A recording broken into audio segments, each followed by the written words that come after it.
cette bannière Merci Saint-Père Summorum Pontificum, pour ceux qui n'auraient pas suivi ces questions liturgiques de ces derniers mois, c'est très intéressant. Il s'agit de remercier le Saint-Père pour ce texte donc publié en juillet de l'an dernier qui libéralise, on va dire, qui simplifie la possibilité de célébrer la messe dans la forme qui s'appelle désormais donc extraordinaire du rite romain, c'est-à-dire, pour ceux qui ne connaîtraient pas très bien, dans la forme d'avant la réforme liturgique, dans la forme ancienne de la messe telle qu'elle a été célébrée jusqu'à la fin des années 1960. Et le pape s'est exprimé d'ailleurs ce matin à propos de ce motu proprio. Il a été interrogé par les journalistes qui lui disaient: on a l'impression peut-être qu'en ouvrant plus largement l'usage de cette forme du rite, eh bien il y a un retour en arrière par rapport au Concile Vatican II. Et le pape a répondu très directement, il s'agit d'une peur tout à fait infondée. Le pape qui dit que eh bien, il paraît normal que les gens qui aiment cette liturgie, les gens qui en vivent, puissent y avoir accès, et que c'est une exigence pour notre Église que ces communautés soient accueillies avec amour et tolérance, a-t-il dit. Et le pape qui rappelle aussi que la liturgie, c'est quelque chose de vivant, c'est quelque chose qui évolue, et qu'il n'y a en aucun cas de contradiction possible entre la messe renouvelée, comme il l'a appelée, et puis la forme ancienne de la messe, que les deux ont des points communs qui dépassent très largement les différences de sensibilité qui sont réelles, a-t-il dit.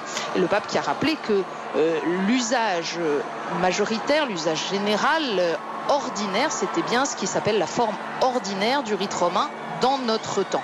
Alors évidemment, en tout cas, c'est l'objectif de Benoît XVI. Ce motu proprio, il a pour ambition de réconcilier les catholiques qui ont pu se disputer gravement, violemment, parfois autour de ces questions liturgiques, Père.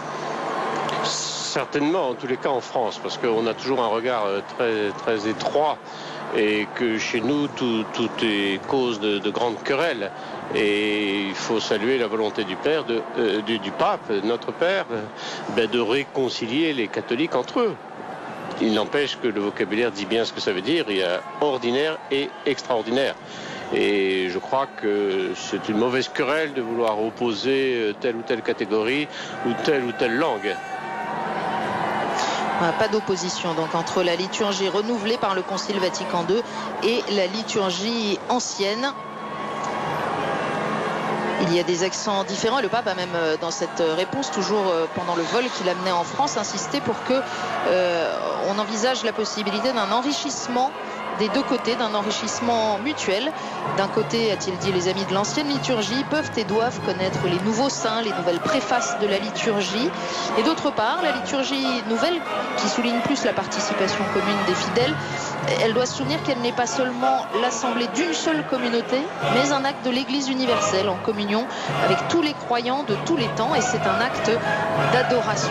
Alors voilà pour ces questions liturgiques suscitées par la bannière que l'on a vue tout à l'heure. En tout cas, c'est une communion qui a vécu sur les quais de Seine autour de Benoît XVI, puisqu'il y a des tenants de la forme extraordinaire du rite, des tenants de la forme ordinaire.